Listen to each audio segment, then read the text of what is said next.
We tend to run on autopilot, managed by outer influences and circumstances, hooked into a matrixed medium that tells us how to behave, what to care about, and how to treat folks who stray from this consensus that is spoon fed to us. People are literally programmed to accept an artificial false reality that bears little resemblance to what is actually taking place behind the scenes. Distractions leading us away from the authentic self are lurking in every corner. Diversions keep us out of touch with our very real inner world and its balancing effect. They keep us from knowing ourselves and our true potential. Commotion and incessant noise have a desensitizing effect on us. They make us apathetic, invigorate the ego, and make us use, abuse, and exploit Mother Nature rather than understanding her. Hence, we become an aberration of nature and fight rather than live in harmony with Gaia. The indoctrination into our culture and society, which we undergo as children, disconnects us from the magical nature that surrounds us, a natural world that now almost seems like a forbidden realm. Our culture, governments, and corporations propagate insidious propaganda about how to behave, eat, sleep, think, shop, learn, medicate, work, and so forth. Our reaction to it is an automatic response. Right and wrong, as perceived by the world, is encoded into our DNA. Rules are locked in and executed on robopilot. We are instruments rather than humans who follow command instead of living a unique life guided by the essence that is connected to all there is. We live a sheltered existence and are driven to make something of ourselves rather than be someone. The drive to achieve is drummed into small children's heads. They're barely able to walk and we're already debating whether he or she will be a doctor, a lawyer, making more money than the parents. I see it with my friend's 4-year-old. When she pointed at a beautiful home with an ornate flower garden, my friend's response was, "If you become a lawyer and make a lot of money, you can have one just like that." This kind of programming neglects to include teachings about the inner self, consciousness, intuition, the authentic self. This natural self is ignored and eventually suppressed. Earlier and earlier, children are dragged out into the real world away from play, stillness, and simply being in the moment. This change in rearing children has prompted a rewiring of young brains. Human development takes time.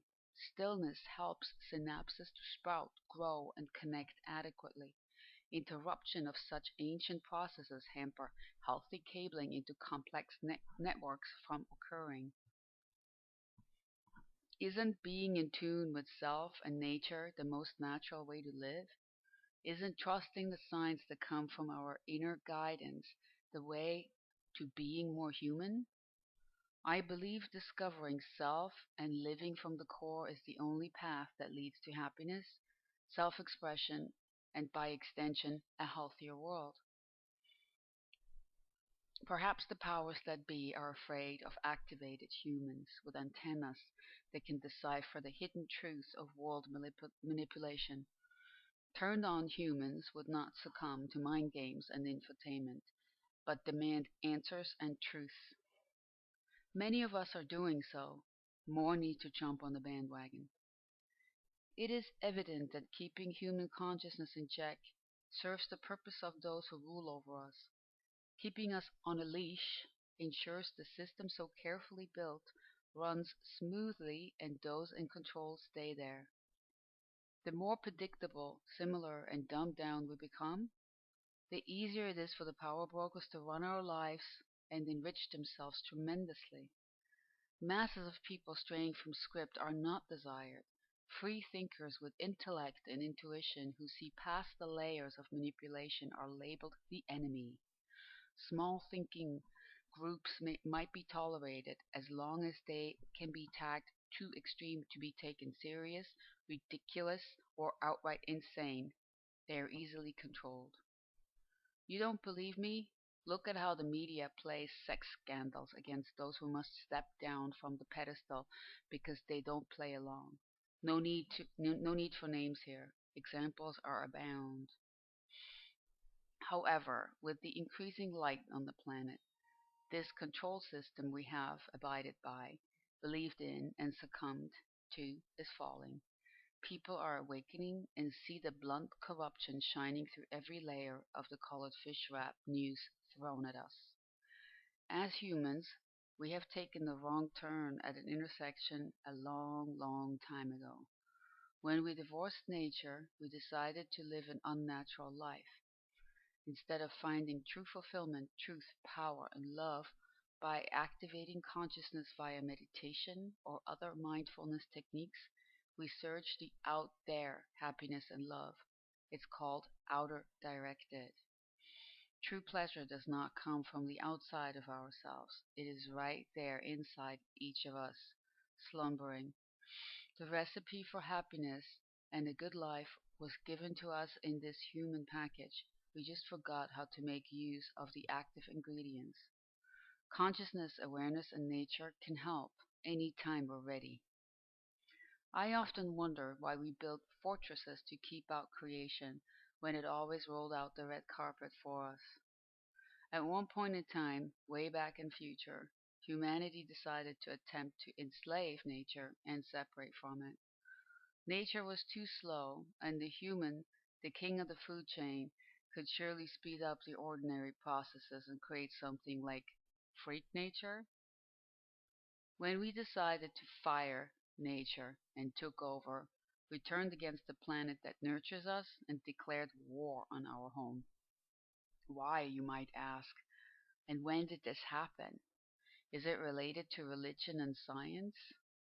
It can be said that perceived as superior monotheism, such as Christianity, Islam, Judaism, or any of the major religions, turn people away from nature and shamanism and to worshiping one single out there God. Nature has no part in these religions as the structure and teachings are fairly rigid, without room for anything pagan or natural.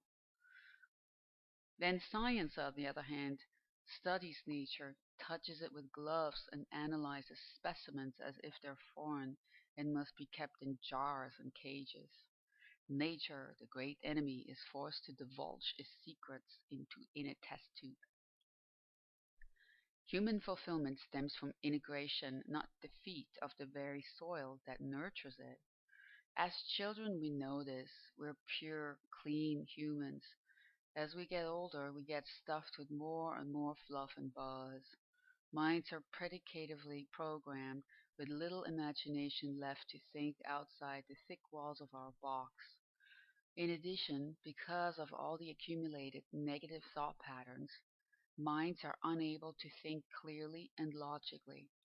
When we do act, we are forced to make our way through this rubble first, which clutters our clarity and leads to the less than ideal results. Look at the world. It reflects what is within us. Is it healthy? No. It's ailing, just like our inner realm. As within, so without. If we managed to deep clean the inner realm, the world out there may become a lot more harmonious. This harkens back to the Einstein quote. We can't solve other problems with the same ego-mind complex that created them. It will take another level of creativity or a higher level of consciousness. Many are taking such action, but a critical mass is required to shift things globally and prevent future disasters.